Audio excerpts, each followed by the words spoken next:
There's a hell of a view right there. How's that? I think UPS is here. Let's see if they are.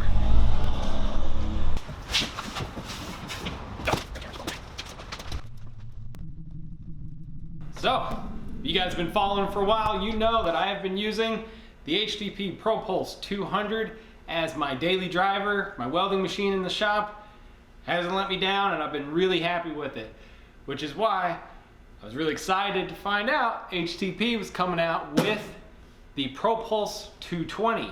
And unless somebody beats me to it, this is going to be the first video on YouTube going over this machine.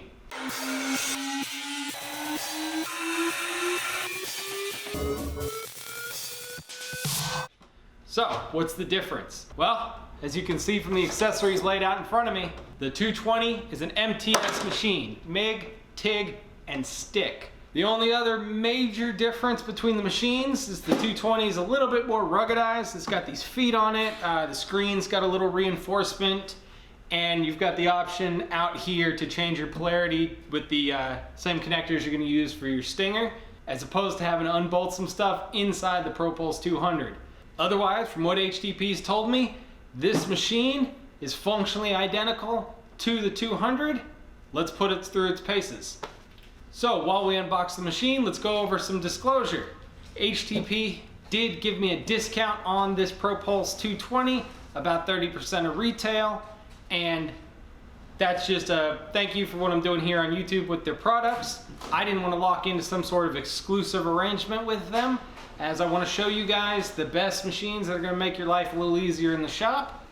And you know, I was happy to spend my money on it. My shop earns money. It's a good machine, or at least the 200 has been. I don't expect anything less from the 220. So that's the full extent of the arrangement. Full disclosure.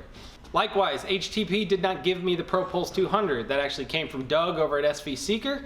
And if you want to see a 6-month review on it and the plasma cutter I've been using lately, which HTP did provide to the shop, there'll be a card right there. We'll also, in a future video, be covering the HTP MIG 130, which again I did purchase. It's a 110 machine, and I have some applications where I need that. So I'm not going to dive into all the details on all the accessories that come with it, because HTP allows you to customize what you get to the situation you want, and they sell packages with all the stuff, not all the stuff, you get to pick. I chose to go with a 15-foot MIG gun because I already have an 8, a 10, and a 12, and I like that extra flexibility, that longer reach. We've also got a TIG setup here, air-cooled with a foot pedal. Got a standard grounding clamp. I've been real happy with the way these have worked out. The one I have has seen some use and is still going strong. Comes with a flow meter. Got a, I believe it's a 10-foot stinger. And I opted for a longer gas line so I can keep my bottles farther away from the machine. We're also going to be experimenting a little bit with some stainless steel dual shield flux core. So we got a roll of that wire in and a drive roller for flux core wire.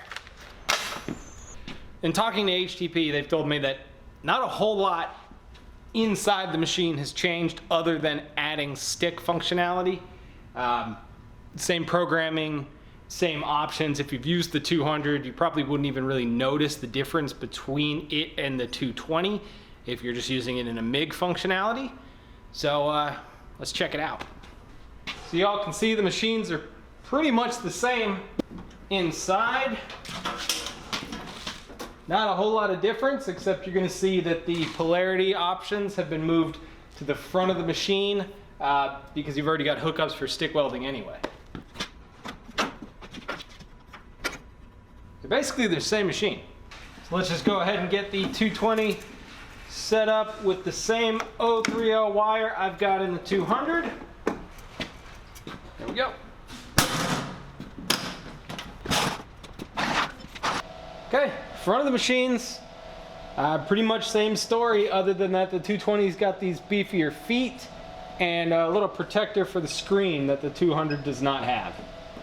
It also has an option for stick mode and no button for spot welding.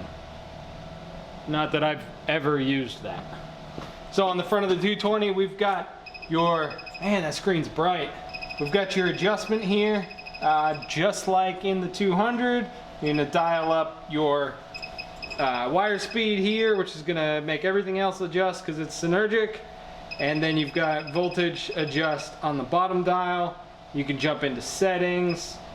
Because these guys are functionally identical as far as that's concerned, I'm not doing a full review here. Check out the 200 review I did, or the video that Chucky 2009 did with Peter Zila going over in detail the programming of these machines. We've also got the port where we're gonna plug in our foot pedal, and the big difference you can see here is we've got our hookups for your stinger as well as your ground clamp. In the 200, your foot pedal or control for your TIG torch would plug in down here, and we've just got a ground. All right, so let's look at the back of the machines. They look identical. The 220's got a little heavier gauge power cord. Same switches, same gas line fittings. If you're upgrading from one machine to the other, should just drop right into place. Let's get the 15-foot gun hooked up to the machine. These Benzel style, European style, whatever you want to call them, connectors are great in my opinion. Everything just plugs in easily. Come on. There you go. Once you get it aligned right, just tighten a little collar down, you're good to go. Oh, that 15-foot gun is nice. We can look. Well, there can be over there. We can make brackets over here. That's awesome. All right, got a tip in there. Shield back on. There we go. All right, we've got the ProPulse 200 and the 220 set up. Same wire, same gas. I've actually got the regulator split between the two. We'll only be welding with one at a time. And let's just do some comparisons. Yeah, I've got some 1/4 inch by 2 inch flat bar, and on the left we're gonna do the 220. On the right we're gonna do the 200, and I've got a piece here. We'll just lay down some beads on just to get a look at. This is 12 gauge.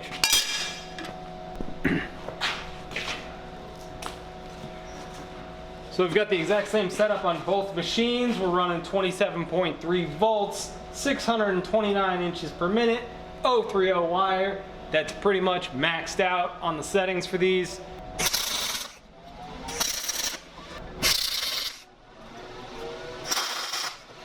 All right, let's lay down a bead with the 220.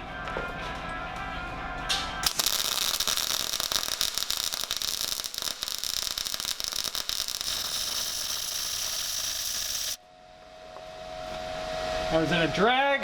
Try a push.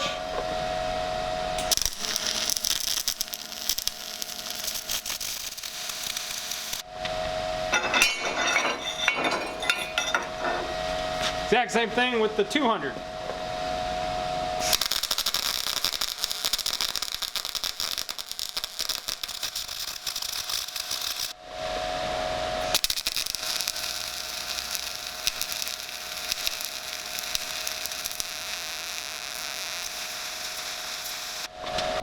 We've got both machines adjusted to 20.5 volts, 425 inches per minute with 030 wire. We're gonna do a little test here, just laying some straight beads down on a piece of 12 gauge.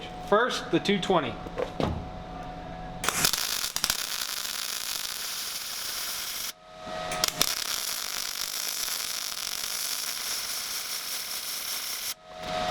Now the 200.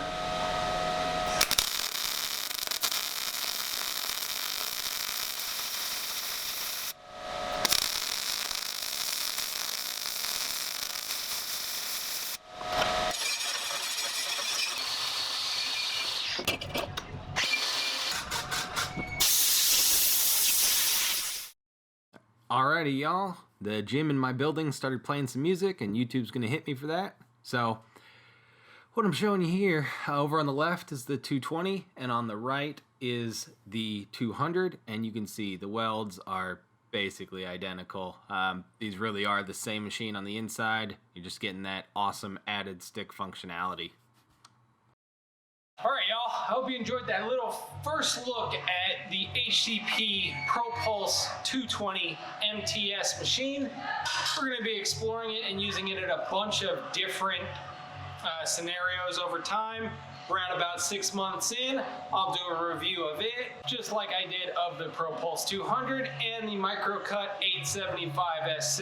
I don't like to give too much of an opinion right out of the box. Gotta use it, gotta have some experience with it, so I can actually tell you something about it. I'm confident that this machine is gonna do for me exactly what the ProPulse 200 has done, and now I'll have the option to have both of them set up with different wires. Coming up in the future, we're gonna be going over how I'm using the HTP MIG 130 as a battery-powered welder. So subscribe and stay tuned if you wanna see that. Again, thanks for stopping by. And of course, thank you to the folks that are supporting me over on Patreon. I appreciate you guys making everything we do in this shop a little bit easier on my wallet. I hope you get what you want out of it.